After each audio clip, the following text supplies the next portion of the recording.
예, 누가복음 9장 51절입니다. 한 절만 함께 읽습니다. 예수께서 승천하실 기약이 차감해 예루살렘을 향하여 올라가기로 굳게 결심하였더라. 하나님이 이 땅에 오셔서 승천하실 날까지 미리 작정하고 그 날을 위하여 기도하고 사역하시고 그날이 가까워오매 예루살렘으로 올라갑니다. 그리고 이제 누가복음 19장 28절에 보게 되면은 예루살렘을 가실 때 이제 앞서서 가시었더라. 쭈삣쭈삣해서 간 것이 아니라 앞장서서 가시면서 예루살렘에 들어가셔서 이제 성전을 뒤엎었죠. 왜냐하면 초기에 엎었는데도 불구하고 3년이 지나는데도 가서 보니까 역시 변하지 않았고 썩은 상태로 있기 때문에 십자가로 가시기 일주일 전에 상을 다시 한번 뒤엎었습니다. 이제 그 없는 걸로 인해서 또 대제사장들이나 많은 사람들이 예수를 또 죽이려고 더 깊이 작정을 하고 있습니다. 지난 며칠 전에 전국 노래자랑을 했던 그 송혜 씨가 95세로 세상을 떠났습니다. 그 전날까지도 목소리가 짜렁짜렁했는데 아침에 식사를 하러 부르니까 그 대답이 없어서 집에 가보니 쓰러져 계시더라. 95세입니다. 그러면서 제가 이제 그 생각을 했어요. 95세까지 삶의 기회를 줬는데 그분은 과연 하나님을 만나고 가셨는가? 하나님의 부름을 받고 갔는가? 우리가 죽을 때 고통이 없이 잠자다 가고 순간 가고 싶어 하는 건 누구나 다 인지상정입니다. 왜냐하면 죽을 때의 고통은 선하다고 없는 건 아니에요. 그 마더 테레사인가 하는 그분은 죽을 때의 고통이 엄청 심해가지고 진짜 하늘을 향해서 저주하는 말을 했다 하는 말이 들릴 정도로 큰 고통을 갖고 있습니다. 환갑을 넘긴 나이에 그 전국 노래자랑을 하면서 전국 하면 이제 청중들이 노래자랑 이렇게 하고 시작을 하며 많은 사람을 이제 웃고 울리고 이렇게 했는데 신문에 보니까 그분의 어록이라고 하면서 얘기가 나왔는데 뭐냐면은 땡하고 딩동댕이더라고요. 땡이 뭐냐? 불합격 계획사실은 땡이 있고 딩동댕이 있는데 어떤 게 좋느냐? 이렇게 물으면 당연히 뭐가 좋아요? 딩동댕 이렇게 합격하는 게 좋습니다. 근데 딩동댕의 맛을 제대로 알려면은 땡을 알아야지 딩동댕의 맛을 안다. 송혜 씨가 이제 그 이야기를 하면서 우리의 삶에도 어려움이 있고 배고픔이 있고 죄로 인한 고난이나 이런 많은 것들을 겪어야지 훗날 어떤 걸 만났을 때 벗어날 수 있는 힘, 벗어나고 새로운 곳으로 매달릴 수 있는 힘이 나게 됩니다. 물론 천국은 다 좋습니다. 우리는 다 누구나가 다 죽으면은 천국에 가서 잘 쉬어라 이렇게 이야기를 해요. 송혜 씨에게도 지금부터는 이제 천국 노래자랑을 해라 이렇게 얘기를 하는데 과연 이제 천국에 갔는가 안 갔는가는 하나님 말씀을 받고 거듭났는가 거듭나지 않았는가에 따라서 가는 겁니다. 그러니까 유치부나 어린 아이들에게도 거듭나면 가는 나라 이런 찬송 복음성가를 가르치잖아요. 돈으로도 못 가요. 그리고 힘으로도 못 가요. 거듭나면 가는 나라, 믿음으로 가는 나라. 근데 거듭나면 가는 나라라고 하지만 거듭남이 뭔가를 그렇게 파헤치질 않아요. 그리고 믿음으로 가는 나라라고 하는 그 말을 가지고 나는 믿습니다 라고 하는 것으로 사람들이 얼버무린다고 저는 생각을 해요. 근데 믿음이 뭔가를 얘기를 하면은 그 믿음을 내어놓는 사람들이 그렇게 많지 않습니다. 혹 구원받았어요? 이렇게 묻는다면은 대답을 하는 사람이 많지 않아요. 그래서 일례로 어느 사람들이 지하철에 가서 구원받았어요? 이렇게 얘기하면 나는 목사일세, 나는 장로일세 이렇게 대답을 한다 그러는데 그 사람들의 말로는 내가 거듭났냐 안 했느냐를 물었지 목사나 장로냐를 물은 것은 아니다 라고 하는 거예요. 그래서 혹 여러분들도 그런 부딪힘이 있었을 때는 그걸 이야기할 수 있어야지 돼요. 저는 직장에 다닐 때 그런 분들이 저에게 몇 번 찾아와가지고 그래? 그럼 어떻게 거듭났어? 제가 이제 되물었지요. 그럼 이렇게 거듭났습니다. 이렇게 이야기를 해요. 그러면은 그것 가지고 되겠니? 제가 또 이제 도로 물으면서 얘기가 진행이 된 적이 있습니다. 거듭남이나 어떤 이런 모든 것들은 단어가 주는 의미가 굉장히 중요합니다. 우리가 끝이 사망 뒤에가 어떤 모습인가를 안다라고 그러면은 세상에 있는 모든 종교가 다 사후의 과정을 이야기를 해요. 우리 영화에도 어떤 거 나왔었지만 7단계를 거쳐가면서 죄를 씻고 마지막 통과를 해야 된다 막 이런 거 있죠. 이집트에 가면은 무슨 또 신화에 나오는 이야기가 있어요. 깃털을 하나가 놓고 천칭에다가 올려놓는 거예요. 그리고 그 죽은 사람의 심장을 꺼내가지고 반대편 천칭에다가 올려놔요. 그러니까 천칭을 이렇게 나눈 상태에서 여기다가는 깃털을 놓는 거예요. 오리 궁둥이에 있는 깃털 하나 딱 갖다 놓으면은 아무리 착하게 사는 사람도 간 빼서 딱 올려놓으면은 무거워요, 가벼워요? 당연히 이렇게 되죠. 이것보다 가볍지 않으면 다 죽어서 심판을 받는다라고 하며 누구나가 다 고통으로 가는 것. 과연 이렇게 깃털보다 가벼울 정도로 사는 사람이 얼마나 있겠는가라고 하는 것을 물어요. 그래서 단어는 단어마다 그렇게 무게감이 있고 어떤 그 비중이라는 것이 있습니다. 성경에 나오는 단어도 무게감의 차이가 있어요. 어떤 단어를 들으면은 과연 그런가? 라고 하면서 심중에 딱 망치로 맞은 것 같은 어떤 이런 생각도 들기도 하고 그럽니다. 대체적으로 어떤 그 성경의 다윗, 솔로몬 어떤 이런 이름보다도 주님, 심판, 죽음, 사망, 영원한 형벌, 유황불 또 아니면 영생, 새 예루살렘 이런 단어를 들으면은 마음이 기쁠 때도 있고 착잡할 때도 있고 그렇습니다. 그래서 우리는 신앙생활을 하면서 이제 종교적이지 않는 바른 신앙생활을 해야지 돼요. 누가 승자인지는 그 나라에 가야지 결론은 나지만 지상교회에서 함부로 말하기는 좀 불편하죠. 그런데 내가 성경을 보고 과연 성경적인가 아닌가는 찾아서 해야지 됩니다. 근데 구약의 성경 또 초대교회의 교부들 이런 사람들이 쓴 책을 보면은 그때부터도 계속해요. 무엇이 옳은가를 계속 이야기를 해요. 그러면서 과연 이것이 옳은가 아닌가 옳은가 아닌가 국교로 만들어서 너도 나도 태어나면 기독교인 만드는 게 옳은가 아닌가 이런 논쟁도 있고 그렇게 했었습니다. 지난주일 세계사를 말씀을 드리며 제국의 어떤 권력 다툼, 힘의 다툼으로 인해 가지고 여러 나라를 거치는 걸 봤어요. 근데 세계사를 공부하고 역사를 공부하면은 그것이 예를 들면 소련의 푸틴이냐 미국이냐 이렇게 힘 자랑하고 권세 자랑하는 인간의 역사인 것 같지만 하나님의 관점에서 보면은 하나님이 그렇게 만들어 나가는 것을 다 봅니다. 그래서 고레스를 통해서 포로에 돌려보내기도 하고 고레스를 또 멸망을 시키고 알렉산더가 잡으면서 헬레니즘을 만들어 놓고 그 헬레니즘 때문에 구약성경 히브리어가 헬라어로 바뀌며 또 로마가 정권을 잡으며 모든 길은 로마로 통한다라고 하는 것 때문에 그 로마의 도로를 따라서 가는 거예요. 그래서 모든 길은 로마로 통한다라고 하는 것은 두 가지 의미가 있다고 그래요. 우리는 일반적으로 모든 길은 로마로 통한다라고 하니까 도로의 어떤 사정을 이야기하기도 하지만 한편으로는 로마에서 출발하면은 세상 어디든지 다 갈 수 있다. 또 이렇게 말을 살짝 바꾸는 사람이 있어요.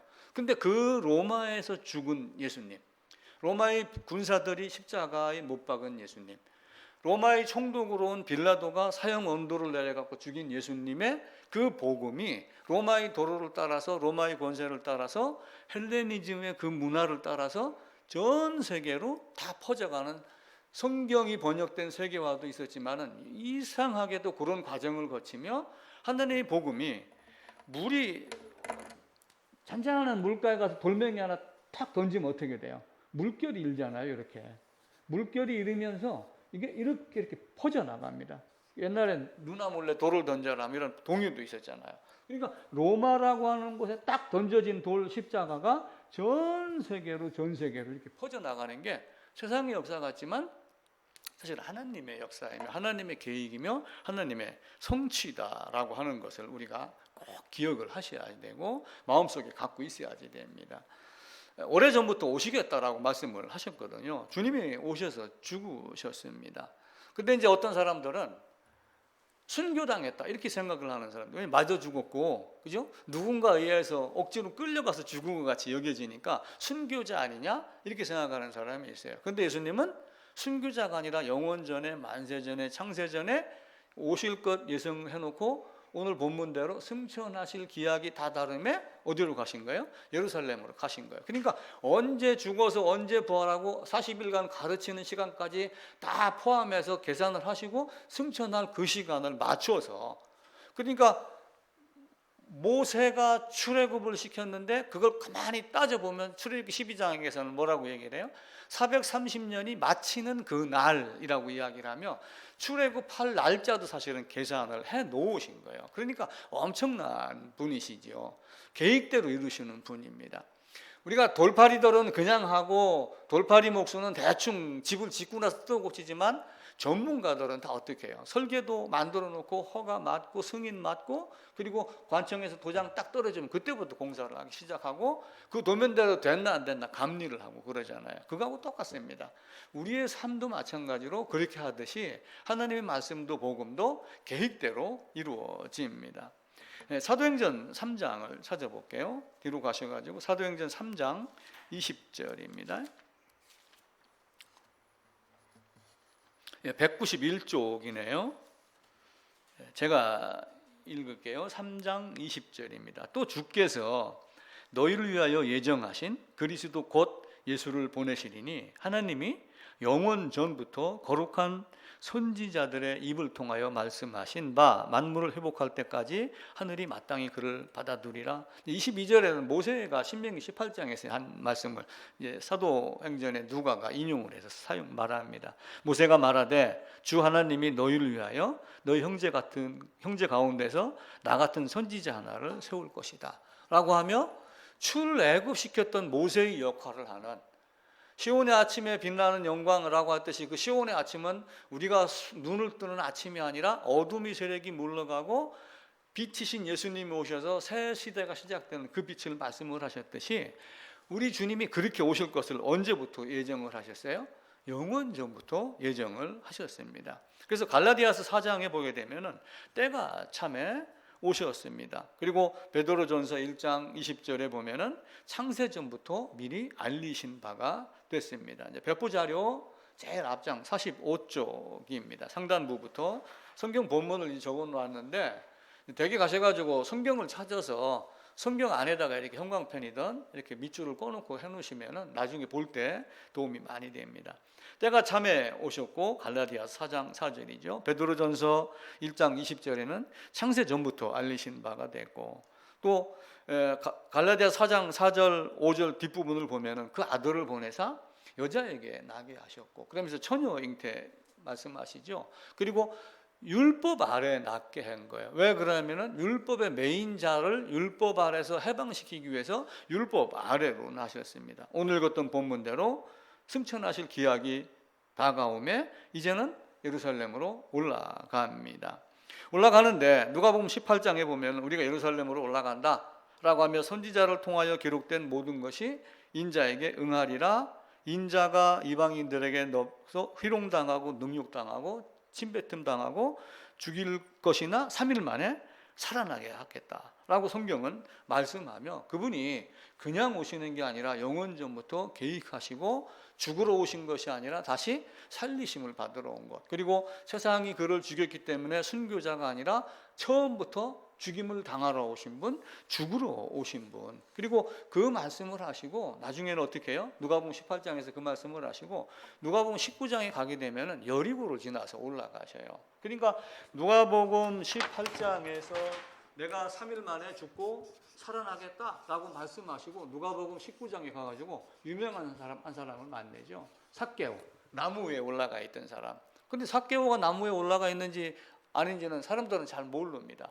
근데 사람들이 이렇게 많이 있는 군중 지역을 통해서 올라가면 예루살렘이에요.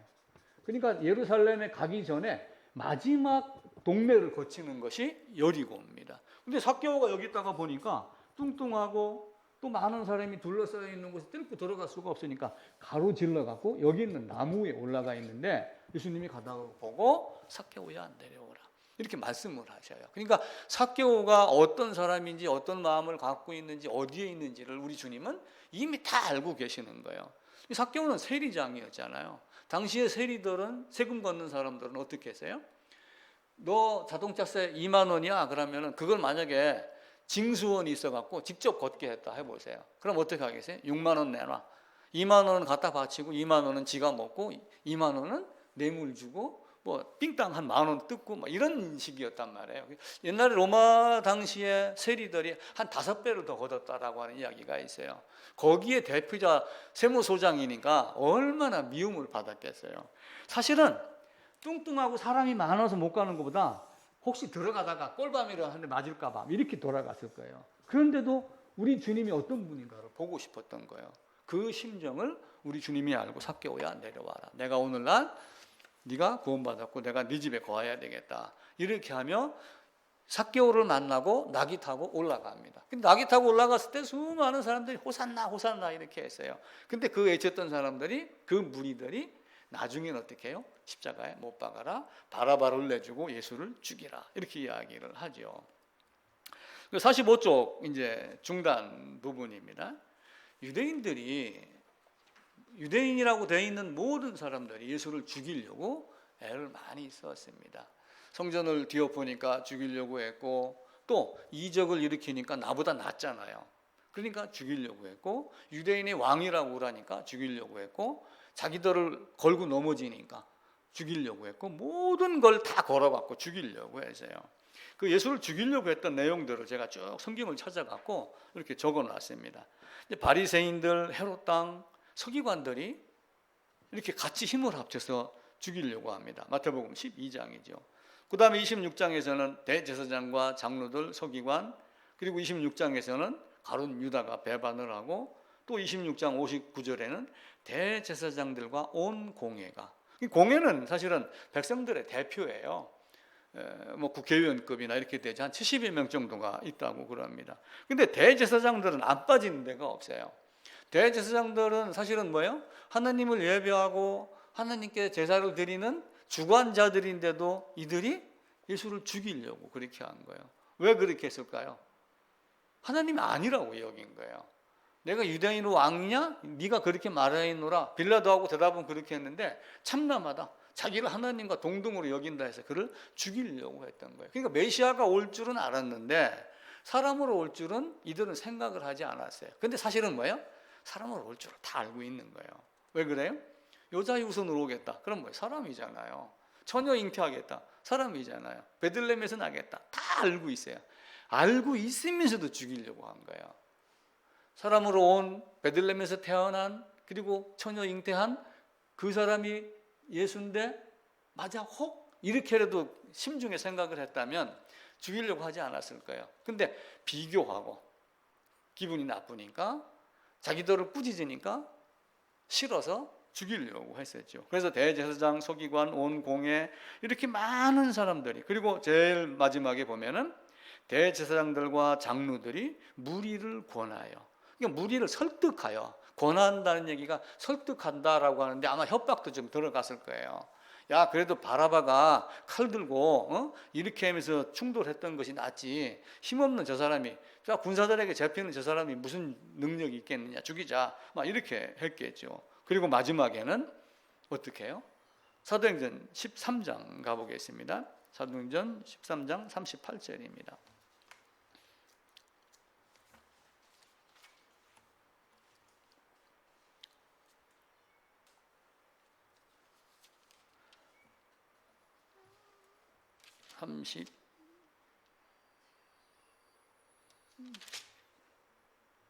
(13장) 38절인데 제가 헷갈렸구나.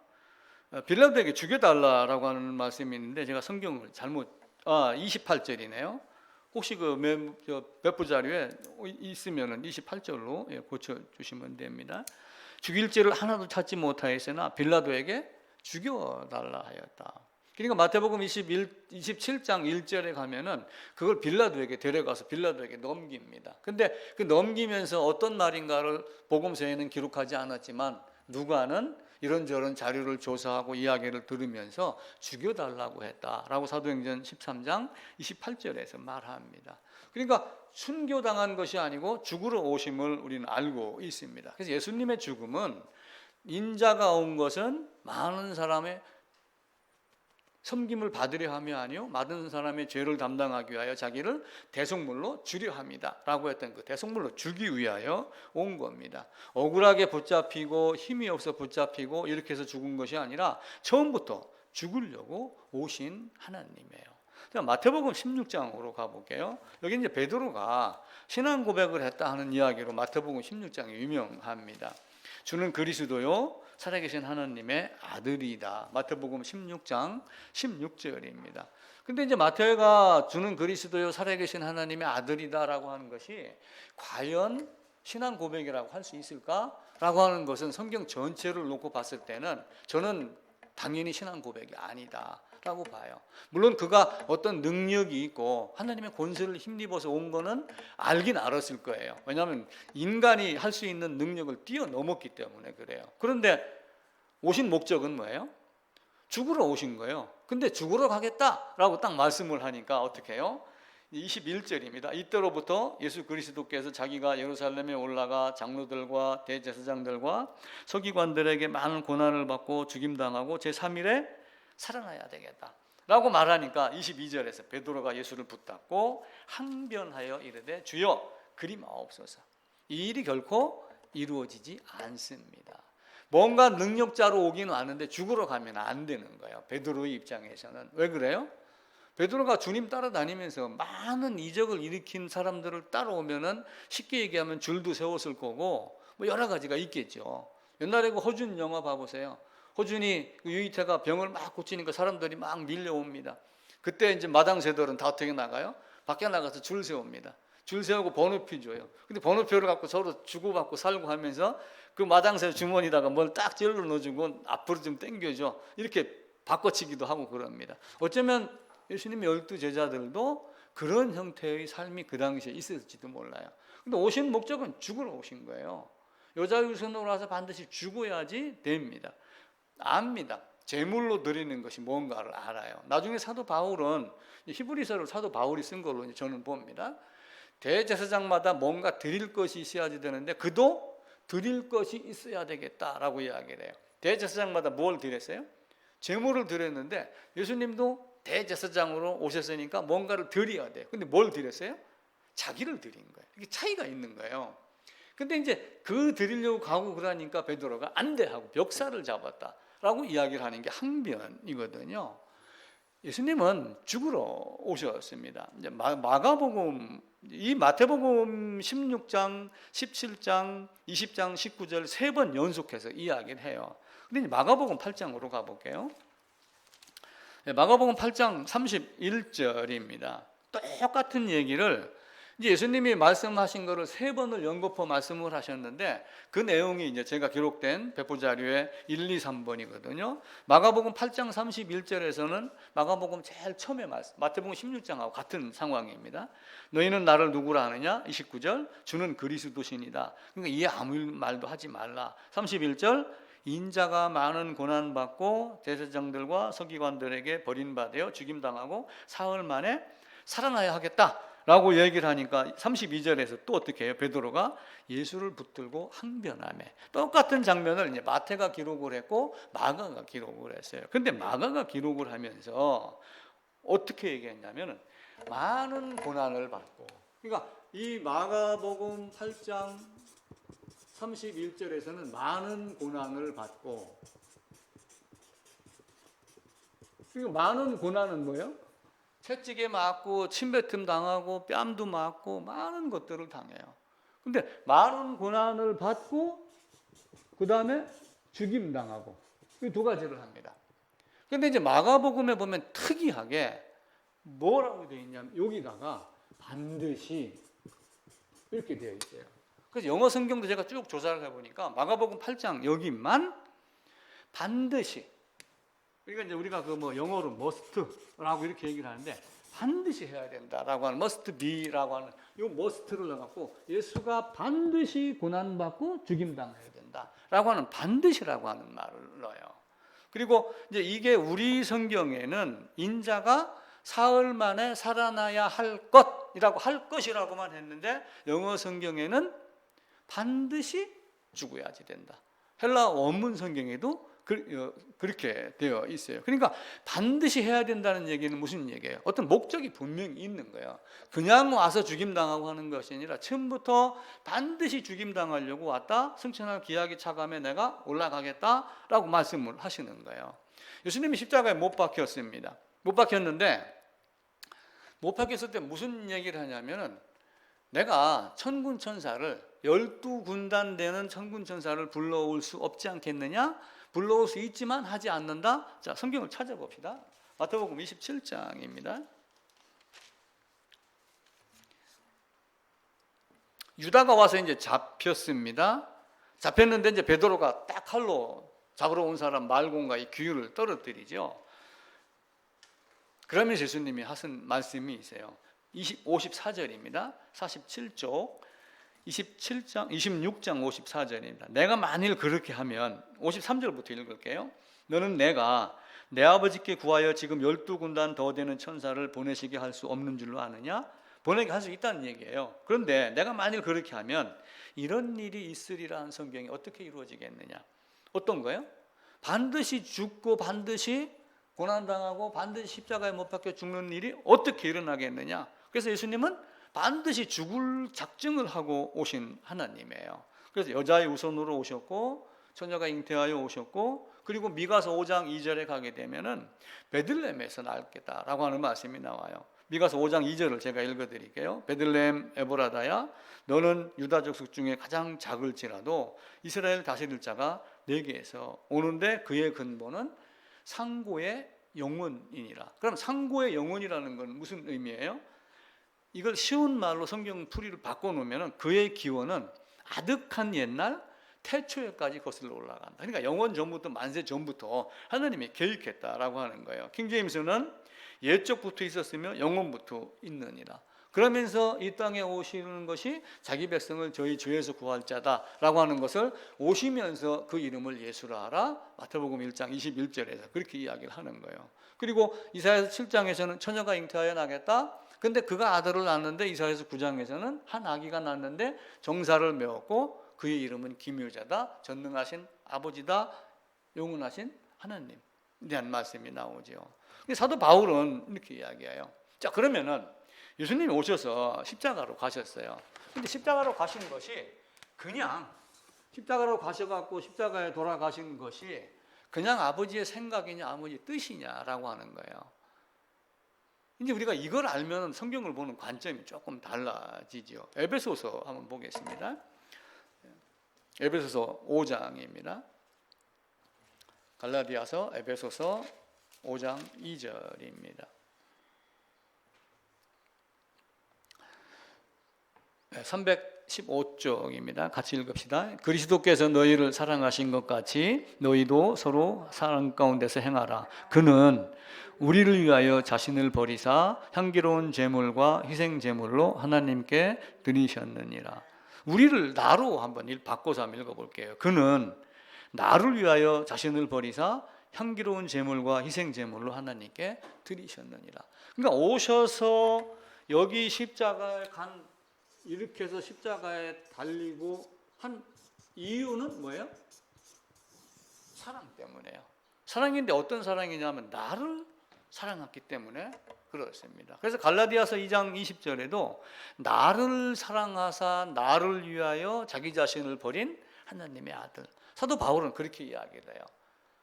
우리는 내가 그리스도에서 함께 못 박혔나니 이제는 내가 산 것이 아니요 뭐 이렇게 이야기를 하며 갈라디아서 2장 20절을 많이 암송을 하고 그러지만 또 한편으로는 나를 사랑하사 나를 위하여 자기 자신을 버린 하나님의 아들. 그러니까 나를 사랑하사 나를 위하여. 여기에 오신 것은 나를 사랑하사 나를 위하여서 오신 것이지 다른 것이 아니에요. 근데 우리는 자꾸 중간중간에 우리라고 하는 단어로 나를 문 게 없어지는 경우가 많아요. 이게 가능하면은 필요할 때는 우리 이렇게 이야기를 하지만 성경을 볼 때는 1인칭을 사용해갖고 주님은 나를 위하여 죽으셨습니다. 그러면서 내가 거기 너 있었는가? 라고 하는 걸 계속 묻는 거예요. 그 흑인 영가가 사실은 뭐예요? 흑인 영가가 흑인으로 거기 너 있었는가? 라고 하는 것은 흑인 영가에 나오는 그 곡조에다가 그걸 넣은 거거든요. 근데 Were you there? 이렇게 물어요. 너는 거기 있었느냐? 근데 거기 있었느냐는 두 종류가 돼요. 첫 번째는 뭐예요? 죽이자 해갖고 여기서 죽음을 구경하러 온 사람들이 있고 또 한 사람은 뭐예요? 내가 여기 있었는가? 이 두 가지 의미를 다 보고 묻는 거예요. 너 거기 있었는가? 그렇게 묻는 거예요. 히브리서 8장입니다. 자, 뒤로 넘어가겠습니다. 히브리서 8장입니다. 야고보서 앞에죠. 8장 3절입니다. 지금 우리가 하는 말의 요점은 이러한 대제사장이 우리에게 있다는 것이라 라고 하며 3절입니다. 3절 360쪽입니다. 같이 읽읍시다. 대제사장마다 예물과 제사 드림을 위하여 세운 자니 그러므로 그도 무엇인가 드릴 것이 있어야 할지니라. 그도 무엇인가 드릴 것이 있어야지 돼요. 근데 뭘 드렸어요? 자기 자신을 드린 거예요. 나를 사랑하사 나를 위하여 자기 자신을 드린 하나님. 그보다 더 큰 사랑이 어디 있어요? 이보다 더 큰 사랑 없네. 우리가 찬송가 가사에도 나오죠. 배포자료 46페이지 하단부에 이제 이 본문을 쭉 적어놨습니다. 히브리서 8장 3절 말씀드렸죠. 7장 27절에 가면은 대제사장들이 사람 제사장들이에요. 먼저 자기 죄를 위하고 두 번째는 백성의 죄를 위하고. 왜 사람 제사장들은 두 번을 겪었어요? 죄 없는 자가 죄인을 위한 제사를 드릴 수가 있지 죄 있는 자가 드릴 수가 없어요. 그래서 절차상으로 먼저 자기의 죄를 없애는 과정을 거친 다음에 죄 없는 제사장의 입장에서 죄인을 위한 제사를 드려야지 되는데 예수님은 오셔서 단 한 번에 드리신 거예요. 왜요? 그는 죄가 없으시니라 했기 때문에 자기 죄를 위한 제물로 제사를 먼저 드릴 필요가 없어요. 단번에를 우리가 이제 오해를 하면 안 돼요. 우리가 단칼에 그러니까 어떻게 해요? 즉시 이렇게 생각하는 경우가 뉘앙스가 그렇게 받아들일 수도 있어요. 근데 단칼에는 한 번에요. 단칼에 목숨을 끊었다. 뭐 이게 전쟁 때 뭐 누가 와가지고 뭐 예를 들어서 뭐 옛날 무협지 보면 단번에 하는 거는 평생에 단 한 번이라는 뜻이거든요. 예수님이 오셔서 죽으신 거는 단번에 죽으심은 단 한 번의 죽으심이에요. 순식간의 죽으심 이런 개념이 아니란 말이에요. 히브리서 9장 14절에도 흠없는 자기를, 히브리서 9장 12절에도 오직 자기의 피로 영원한 속죄를 이루사, 히브리서 10장 5절에도 오직 나를 위하여 한 몸을 예비하셨도다. 히브리서 10장 9절에 보면은 내가 하나님의 뜻을 행하러 왔나이다 라고 하며 예수 그리스도의 몸을 단번에 들이심으로 이 단번이 단 한 번 들이셨다라고 하는 겁니다. 갈라디아서 한번 찾아볼게요. 갈라디아서 앞으로 가셔가지고 갈라디아서 1장 4절입니다. 302쪽입니다. 우리 하나님 아버지와 주 예수 그리스도로부터 은혜와 영광이 있기를 원하노라. 4절입니다. 그리스도께서 하나님 곧 우리 아버지의 뜻을 따라 이 악한 세대에서 나를 건지시려고 나의 죄를 대속하기 위하여 자기 몸을 주셨으니. 이제 사도 바울이 이걸 철저하게 깨달은 거예요. 이전에는 몰랐죠. 다메섹에서 주님을 만나고 그리고 아나니아에게 안수를 받으면서 그 안수가 머리 위에 물 뿌리는 안수의 개념이 아니라 하나님의 말씀을 풀어서 깨닫게 하는 그런 안수를 받은 거죠. 그렇게 하며 사도행전 20장 28절에 가면은 자기 피로 사신 교회, 이거 한번 찾아봐야 됩니다. 사도행전 20장 28절입니다. 224쪽입니다.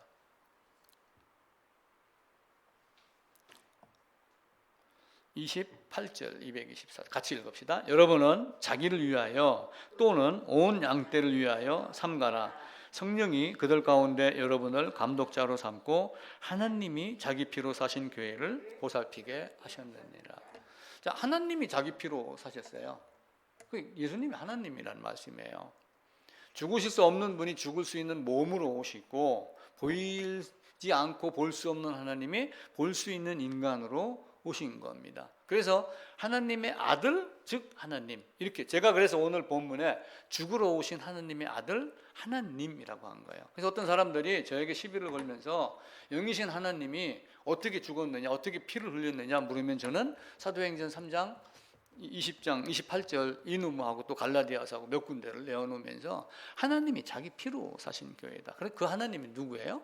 요한복음 1장에 가면은 말씀이 계시니라, 말씀이 하나님과 함께 계셨고 이 말씀이 곧 하나님이다, 이 말씀으로 창조했다라고 하면 골로새서에는 모든 것이 예수로 말미암아, 그로 말미암아 그가 그를 위하여 창조되었다. 그리고 그 말씀이 육신이 되어 있다라고 하면 그 말씀을 뭘로 보는 거예요? 로고스라고 하지만 그 로고스의 개념은 당시에 온 세상을 다스리는 어떤 그 보이지 않는 힘, 능력, 이걸 하나님으로 보고 이야기를 하는 거예요. 그래서 한 분 하나님이 이 땅에 오셔서 사람의 아들로, 아들의 위격으로 오셔서 그 하나님이 자기 피로 사신 교회. 근데 우리가 이제 그걸 이 땅에 살면서 그 교회 안에 머무르면서 우리가 무엇을 추구해야 될 건가? 우리의 기분을 위하여서 박수치고 떠들면서 찬송할 건가? 아니면은 좀 집중해서 하나님 말씀을 보고 듣고 깨닫고 열심히 살아내는 것을 선택할 것인가? 저는 흥분된 상태에서 다른 걸 선택하지 아니하고 끝까지 하나님 말씀을 보고 듣고 연구하고 깨닫고 더 깊이 알아가는 과정을 선택하려고 해야죠. 하나님이 나를 사랑하사라고 했는데 로마서 5장 6절에는 그리스도께서 나를 위하여 죽으심으로 하나님께서 우리에게 대한 자기의 사랑을 확증했다. 이렇게. 그러니까 자기의 사랑을 확증한 게 뭐냐면 죽음이에요. 왜 자기의 사랑을 확증한 게 죽음이에요? 죽어야지 죄값을 치러요. 성경은 믿습니다, 하나님의 은혜입니다, 인격적으로 영접했습니다, 이걸 이야기를 하지 않아요. 물론 은혜라는 단어가 나와요. 근데 중요한 건 뭐예요? 죄의 싹은 사망이에요. 에스겔서에 나와 있는 대로 아무도 아버지가 잘못했다고 아들을 죽이지 않아요. 소련이나 우크라이나 또 아니면 옛날 공산당, 북한 연좌제 해가지고 그냥 일가족 몰살을 시키고 이렇게 했잖아요.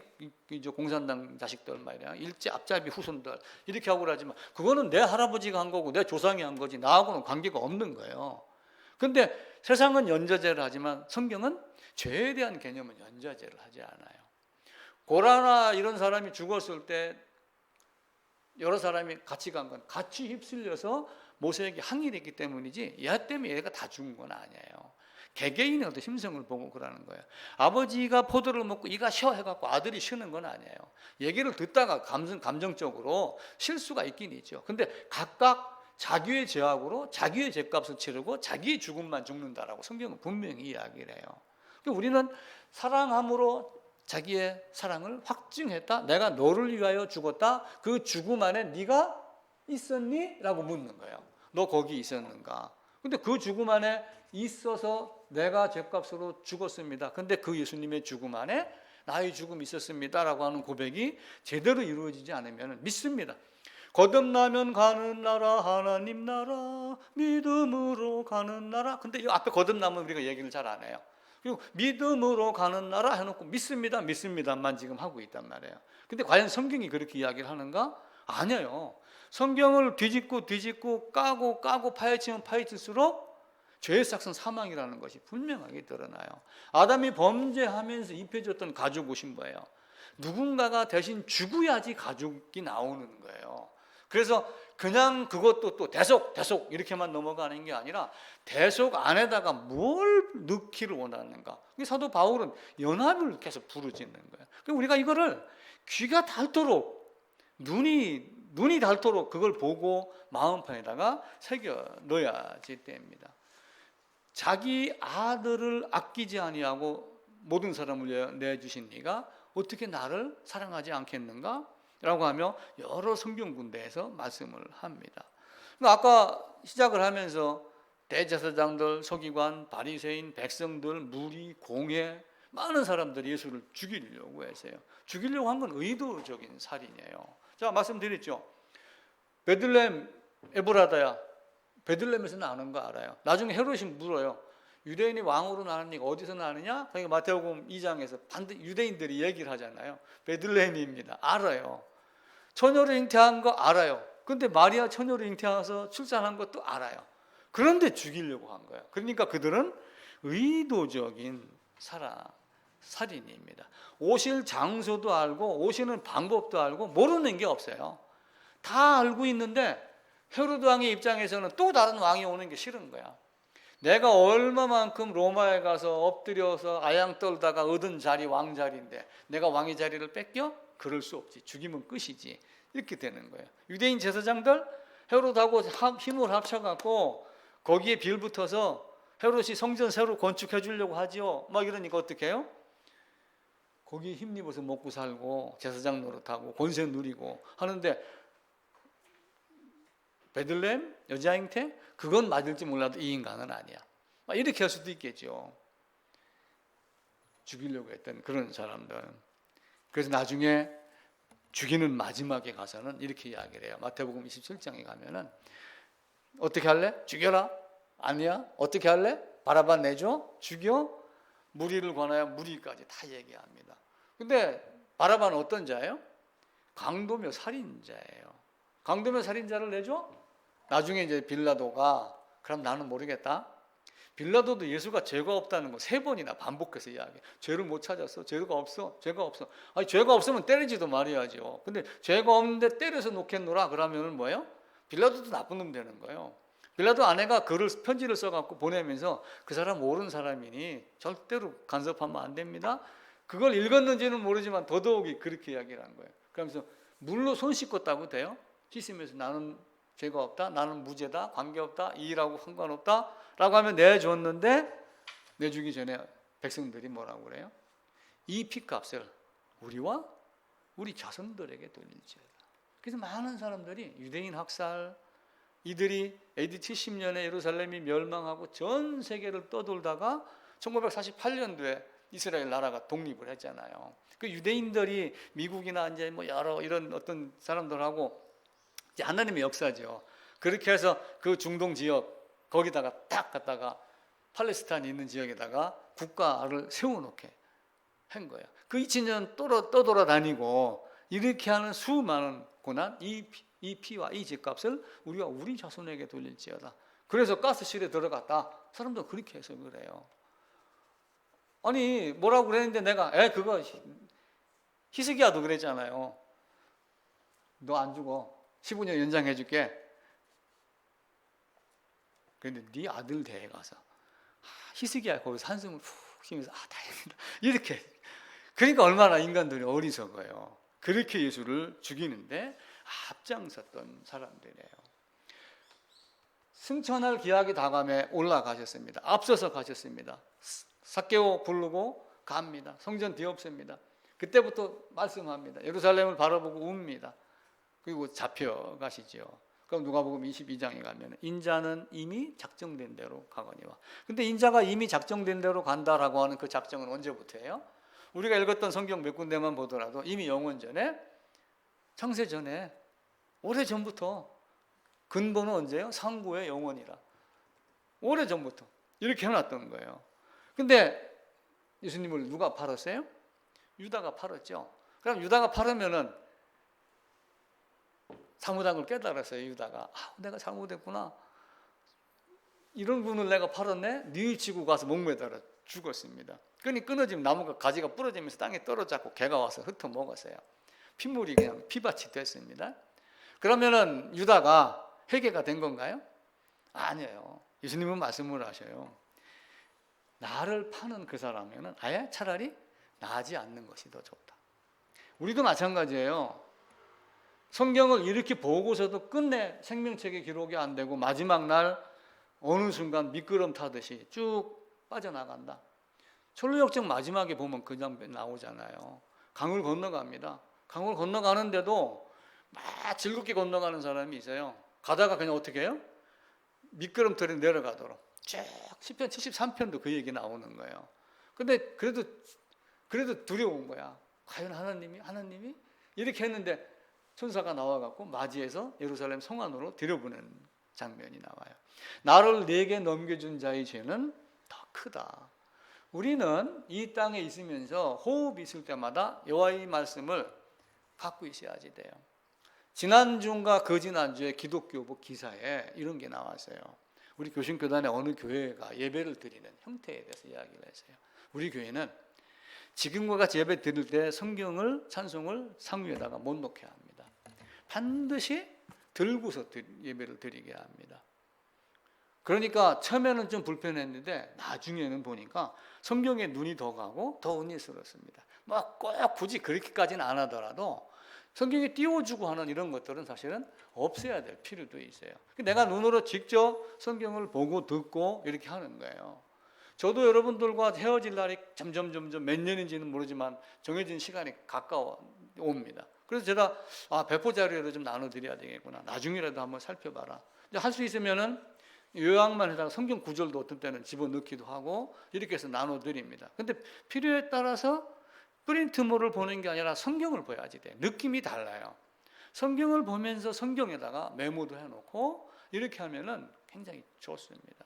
근데 저희는 이제 뭐 성경 프로그램 같은 것도 있고 그러니까 이렇게 찾아보기도 하고 그러지만 그런 관주 성경이나 관주 프로그램이 없었을 때는 찾아보기가 굉장히 힘들어도 그래요. 그래서 내가 예를 들어 마태복음 22장에 다른 거와 관련된 게 있으면 그 자리다 밑줄을 꺼놓고 관주 성경 능력 어디 몇 장 몇 절만 적어놔도 나중에 이렇게 넘겨볼 때 찾기가 좋습니다. 사도행전 2장에 이제 베드로도 그 이야기를 해요. 그가 하나님께서 정하신 뜻과 미리 아신 대로 내어준 바가 되었다. 하나님의 정하신 뜻이 있고 미리 아신, 이 미리 아신 바는 언제 계세요? 영원 전부터, 만세 전부터 승천하시 기약이 차감에 이렇게 할 수 있도록 미리 말씀을 하신 거예요. 근데 이렇게 했는데도 불구하고 우리가 깨닫지 못하면 어떻게 돼요?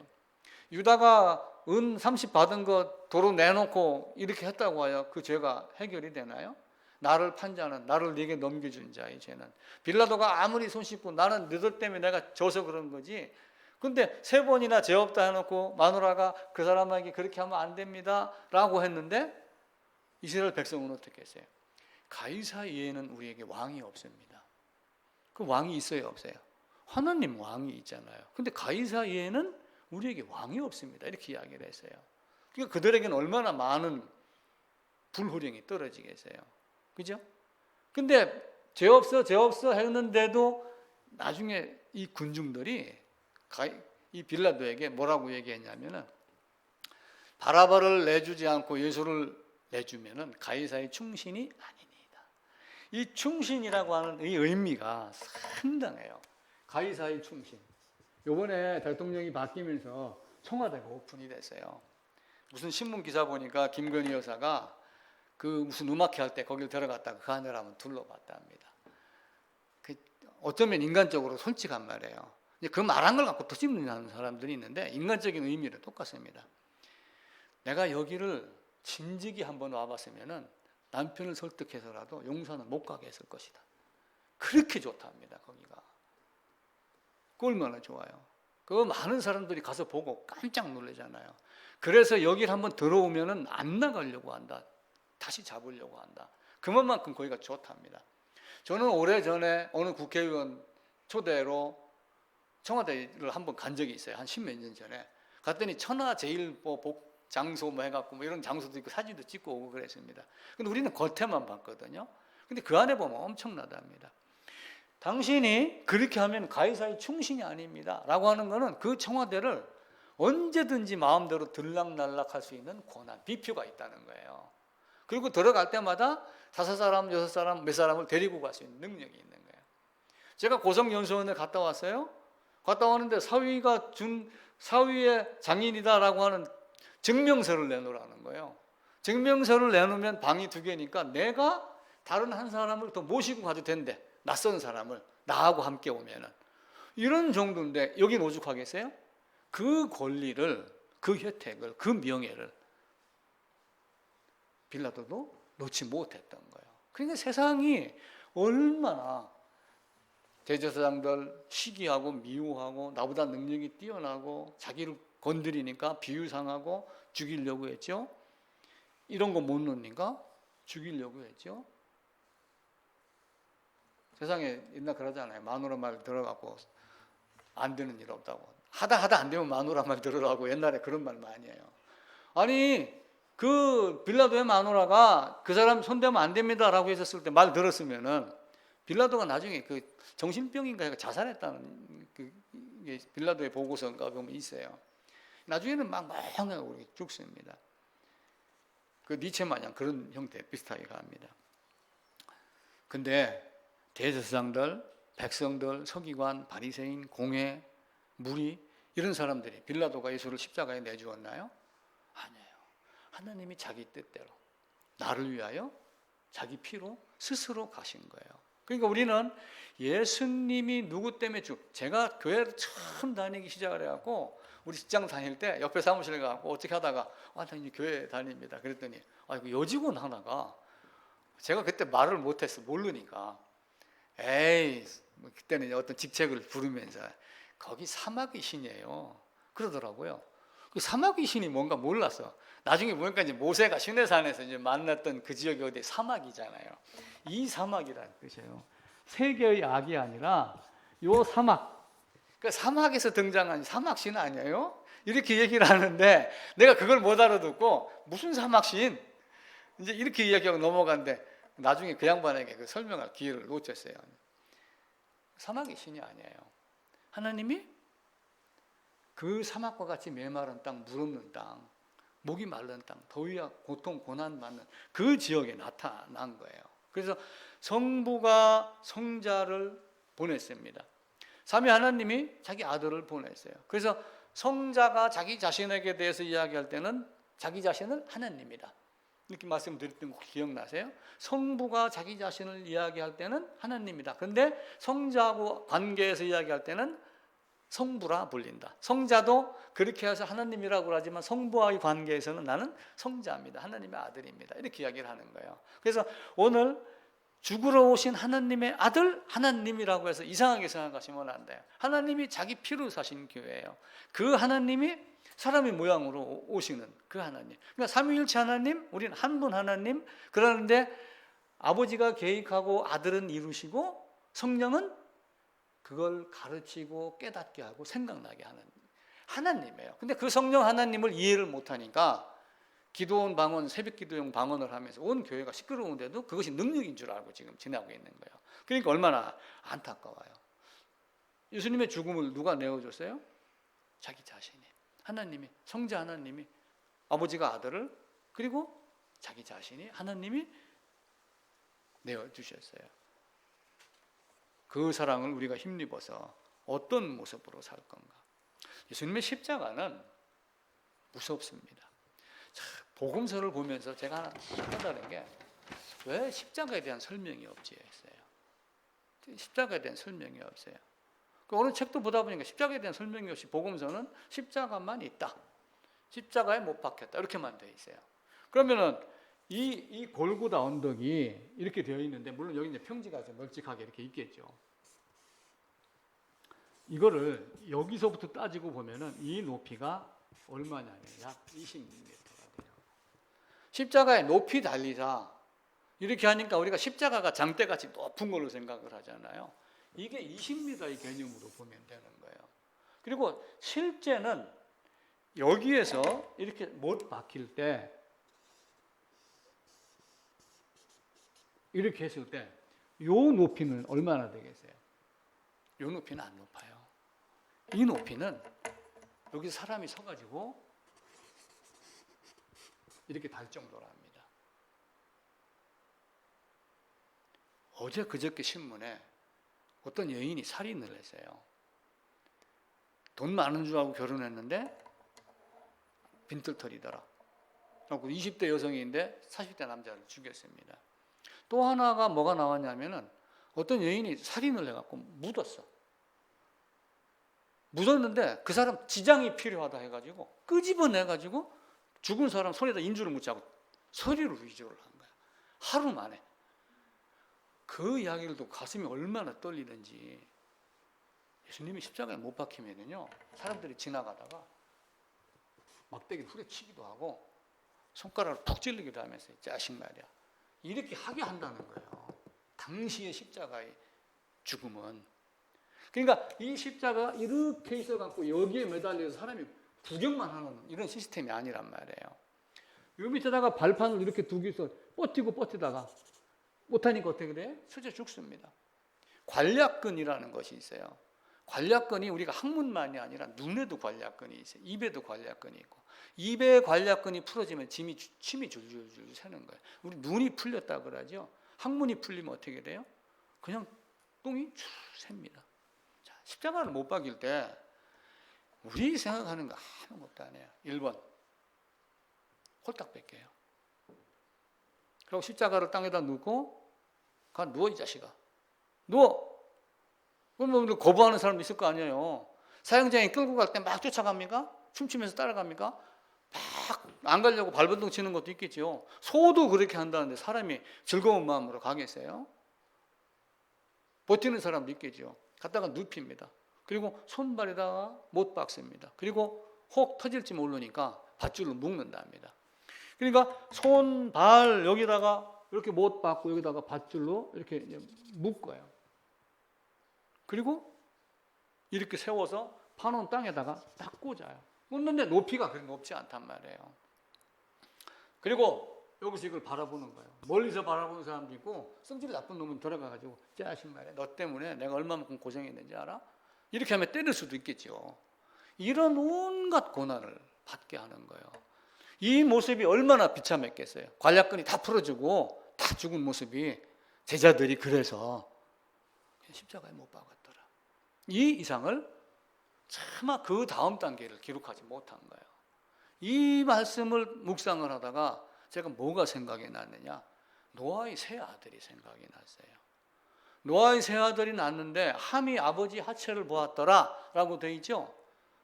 아버지 하체를 봤는데 나머지 두 아들이 뒷걸음 쳐갖고 이불로 덮었어요.